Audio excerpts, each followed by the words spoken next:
from Augusta. You're watching News 12 at 6 o'clock. Homes destroyed and livelihoods lost to flames as house fires in our area skyrocket. Tonight, we're taking a closer look at why we're seeing so many homes go up in flames and what you can do about it. But first, shocking video on your screen here showing the moments a gun slips out of a student's pants during a fight at Butler High School. A letter sent home to parents says a weapon dropped to the floor, but in this video, it's clearly a firearm. Now, parents and students are once again raising questions as to why there are no metal detectors in our public schools. Good evening, I'm Zaina Halliburton. And I'm Will Rio. Your Audrey Dickerber is live for us in the newsroom. Audrey, parents' concern is elevated here because this is far from the first time something like this has happened. Concerned, worried, stressed, and frustrated are just only a few of the emotions some parents are feeling, especially since this isn't the first time this has happened. And one parent wonders what would have happened if the student didn't go against the school system's cell phone policy to record the fight. Something every parent never thought they would always have on their mind. Nobody wants to keep sending their child to school and have to worry about if they're going to make it home okay. A video circulating on Facebook claiming to be filmed in Butler High School. It shows two people fighting in a classroom during class when what appears to be a gun falls onto the ground. In a letter sent to Butler High School families, they say during the altercation, students saw a weapon drop to the floor, and administrators and RCSS police responded immediately, securing the school for 45 minutes while police investigated and that the student was taken into custody. I just feel like as a parent, we should be able to send our kids to school and trust that they're going to be safe. And this isn't the first time it's happened in the school district either. So parents are demanding action for extra safety precautions like metal detectors. They shouldn't be telling us that, oh, mom, I'm scared, or, I don't want to be at school today. It's so many other reasons that they already don't want to be in school for. Their safety shouldn't be one of them. Hoping for a change and one soon. So there isn't a next time that's much worse. I just feel like how many times does it have to happen before you guys are actually going to take action, put different rules in place, different safety measures.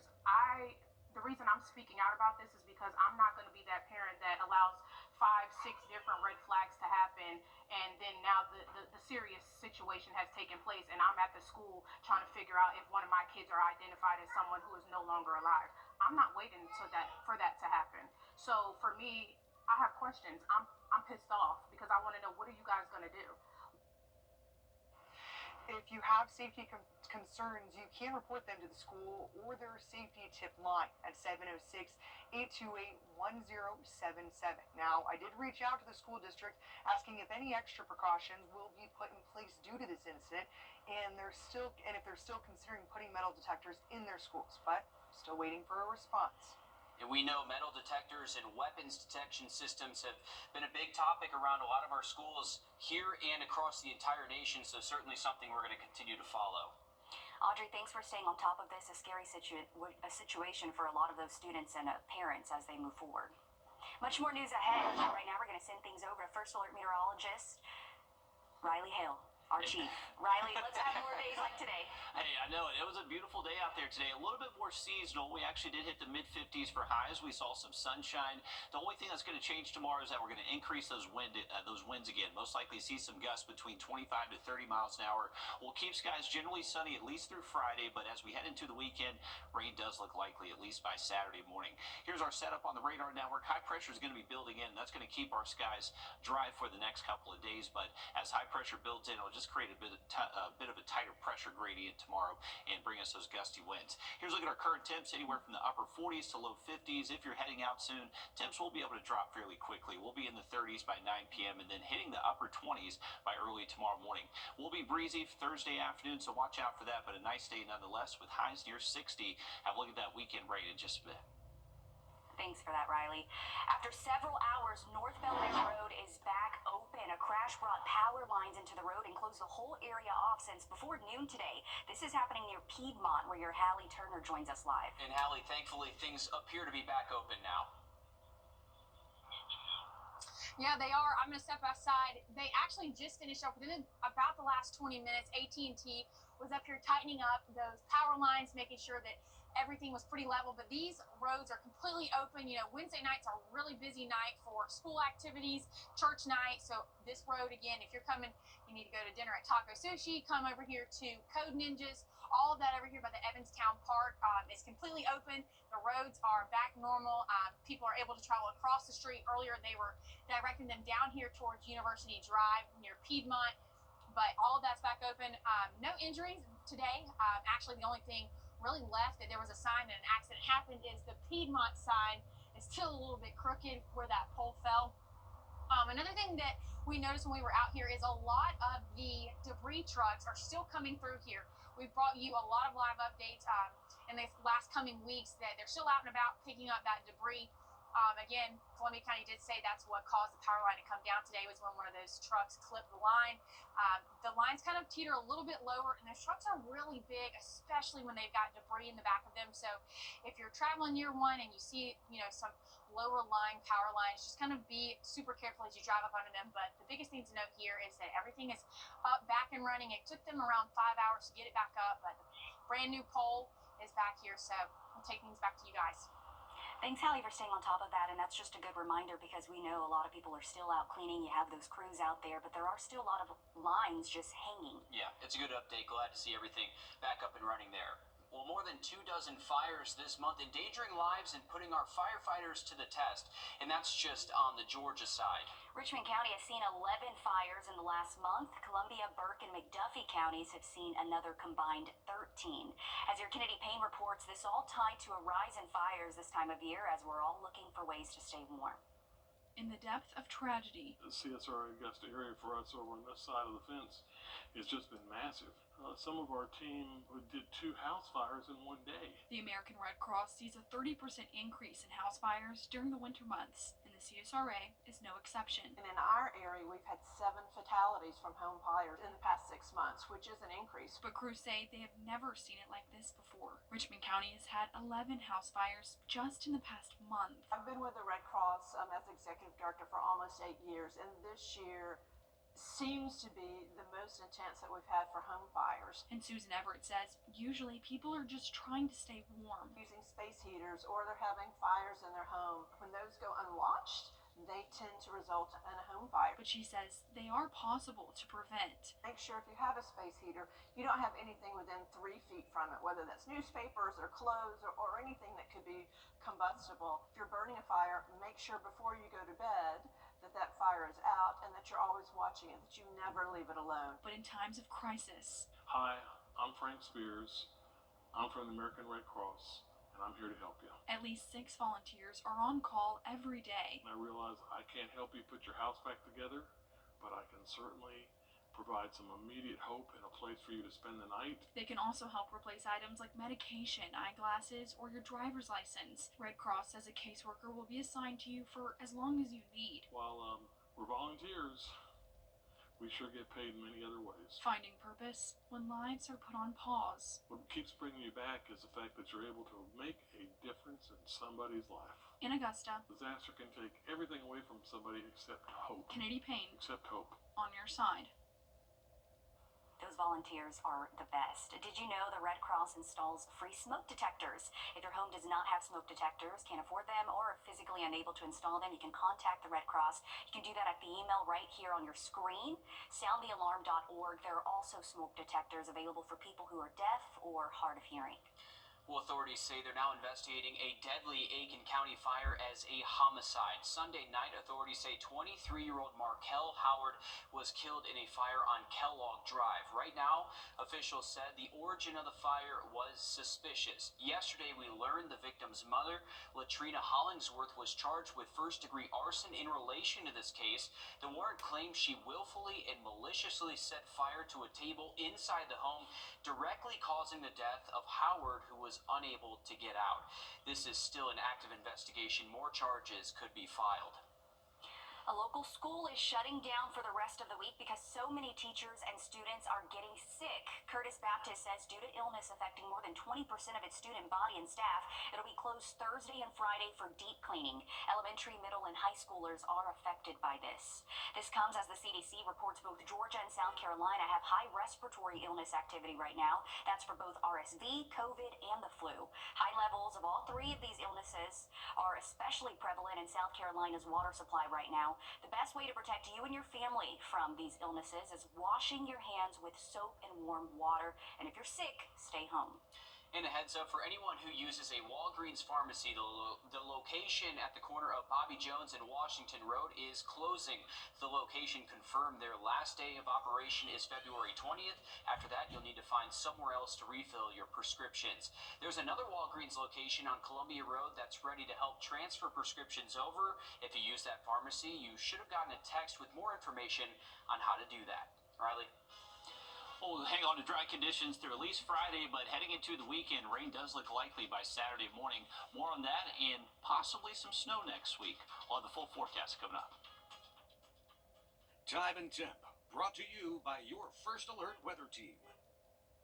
Introducing the First Alert Radar Network. With up to 10 times the resolution of other local radars and technology that can pinpoint right down to your street. First just got faster. You've been in a serious crash. Attorney John Boy and Associates. Welcome back, folks. Take a look from our downtown Augusta cam, the Calhoun Expressway. We have mostly clear skies right now. Temperatures at 47 degrees. Very dry air in place, so temps likely will hit the 20s as we head into late tonight, early tomorrow morning, so be prepared for that. If you're heading out this evening, we should see the 30s by around 8, 9 p.m. later tonight, and then you can see that gradual decline as we head towards daybreak tomorrow, eventually bottoming out into the upper 20s. 28 is what we're going with out of Bushfield. Saluda may be able to get a little bit colder than that, so that should be the cold spot. And then some spots south of town may be able to stay in the low 30s, so upper 20s to low 30s for most spots by daybreak tomorrow.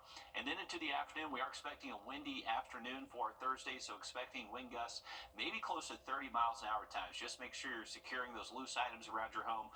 Porch furniture, if it's trash day and they empty out your trash bin, may be able to enough to just knock that over onto the sidewalk.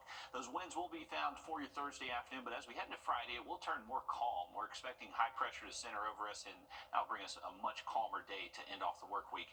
Sunny skies for tomorrow. High temps Thursday will actually be very comfortable, most likely upper 50s to near 60 degrees, so actually one of the warmer days we've seen so far this year. And as we head into Friday, we'll continue to see seasonal highs, most likely mid to upper 50s, and keeping those skies generally sunny. Now here comes the rain. Most likely before we wake up early Saturday morning, we'll already be seeing rain on the radar, and this could likely show up several hours before what this model is advertising. So I would imagine rain starts most likely between 3, 4 a.m. Saturday, continues up until close to lunchtime, but then that first wave should move out of here, so a lot of our Saturday afternoon is trending a little bit drier. So high rain chances Saturday, but right now it's timed out mainly for the morning time, and you could be mostly dry for any activities you have kind of later into our Saturday afternoon. Now, as far as how much rain we could see, I would say anywhere from a quarter to a half inch appears to be a good bet for most spots. May just be a spot or two that gets a little bit above that, or potentially maybe just a little bit less, but a good soaking of rain that will pass through Saturday morning, possibly up into midday, and then the main front will pass through on Sunday. And ahead of that main front, maybe a straight morning shower Sunday, but it doesn't appear to be a high chance for most spots. You can see those high temps will hit the 50s, so this will stay liquid rain for the weekend. No have to worry about any winter weather for the rest of this week, but as we head into next week, we're definitely expecting some very cold air to arrive. We'll see those morning temps back down into the mid-20s Monday, then down near with actual temps close to 20 by Tuesday and Wednesday. And the thing is, with that very cold air that does look likely for us next week, we could time out some precipitation with it, kind of like what we just saw last Friday. So right now we are anticipating the chance for an area of low pressure to develop in the Gulf of Mexico, and that will track just off towards our south. Now, some models do show that happening. Other models just don't show any winter weather without the low pressure forming in the Gulf of Mexico. So right now we're at about a 30 to 50% chance of at least seeing some type of winter weather across the region. This is a higher chance than what we saw previously with our last system. So we're going to be watching it closely. It is on our radar, but until then, dry conditions through Friday, and then expect some rain by Saturday. On your sideline. Hey, good evening. We are here at Christenberry Fieldhouse just ahead of the Stuff the Stadium event. The women's team playing Flagler right now before the 7:30 start time tip-off for the Augusta men's basketball team to play Flagler. And tonight is that Stuff the Stadium. So upon that first bucket, you'll have one of these, a little stuffed animal, and you'll be able to toss it out on the court. It's a great cause. They actually donate a lot of these stuffed animals to local charities and local schools. Last year, they hovered around that 2,000 mark, and they have the previous 2 years in addition to that. So really, they're hoping to exceed that mark tonight if they can, and hopefully walk away without a technical foul this time. Well, ironically, last year we got a technical for it because the referee said we didn't call a timeout. So ironically, the referee who called it is calling the game today. So hopefully somebody hits him with a teddy bear. But I'll tell them we're going to burn a timeout. And like I said, it's a neat little event. We've tried all kinds of different things here. This is one of the ones our students are most excited about doing. Now, there really is no limit on how many of these you can bring. So bring one, bring them all. Just make sure that they're new and not just a Beanie Baby off the shelf that you want to get rid of from the 90s. So bring it in, wind it up like Tom Brady, and toss it out onto the court when the Jackets score that first bucket of the game. Again, that tip-off time is 7:30, and we know if it's anything like last year, it's going to be a packed house. Such a fun time. This is always great to see, and such a great cause too. And if you do have a Beanie Baby, Alyssa, you want to keep those because those are classic. Thanks. Coming up, preparing for babies still ahead. We're checking in with one local nonprofit and their goal to buy a house for a good cause. We'll have that after the break. First Alert Radar, powered by Jim Hudson Automotive Group. Circle K. A 20-foot-long, 7,000-pound golf tee is now installed in the Sand Hills Historic District. Here's what it looks like today. The sculpture pays homage to the black caddies throughout history, like Pappy Stokes and Carl Jackson, who were both caddies for Masters champions. The project was first announced back in 2020 and is created by Ed Durant and Baruti Tucker. Here's a closer look at the monument from November when we last checked in on the progress. The people behind the project say it's a way to highlight the caddy profession, which was not always as celebrated as it is today. The idea of what the monument would look like changed throughout the years, but the location always remained the same, the neighborhood adjacent to the Augusta Country Club. What is next for the project is landscaping, also for the aesthetics appeal, and also to create a buffer for safety. And we also hope to have inscribed bricks who will also honor additional people who were involved in African American golf heritage. The monument will remain covered until its unveiling. No word yet on when that will be, but we'll be sure to keep you posted on that. Exciting time when it's unveiled. Helping pregnant women in times of crisis, the nonprofit Prepare for Babies is providing resources for mothers in need. They're finding solutions in how they can expand their services to include housing. The organization provides not only baby items like clothes, diapers, and nursing supplies, but also mentorship, counseling, and parent training. Currently, Prepare for Babies is working to provide housing for expecting moms. The long-term goal is to build a custom home for these moms, but until then, they already have an established 5-bedroom home in mind they would like to purchase. Donors have stepped up to finance the home if the organization can come up with the down payment. The group says having this home would help a lot of women, and that's why they're holding events like Kickball for a Cause. Our goal is to make people aware in our community. We just want to create that family kind of relationship. We want to get our name out there. But we also we want people to realize it's a crisis, the fact that we need maternity supportive housing in our area. She says they have a list of almost 100 women who have been pregnant and homeless. With this home, moms would be able to live there during their pregnancy up until the baby is 18 months, receiving support and resources for the future. And if you would like to support the organization and their mission, the Kickball for a Cause event is February 22nd in Martinez. They're looking for teams of 10 to 12 players to register and make a donation of their choosing if they'd like. The current goal is $120,000 in order for that down down payment for that home. Great organization to support there, and they're doing something for a great cause as well, helping a lot of mothers in our area. It's always a good thing. Definitely, and they tell me it would be like the first home like that in our area. So if you would like to sign up, or just if you're in need of assistance, we have their information under the Finding Solutions tab on our website. Just head to wrdw.com. And Riley, how's the 3-degree guarantee for this group going? It's going great so far this month for us, Zana. We actually added another $50 to that donation to prepare for babies, thanks to our 3-degree guarantee sponsor, Tub Doctor. So our actual high was 56, our forecast 55, so well within that 3-degree guarantee. Now look at that 7-day forecast just after the break.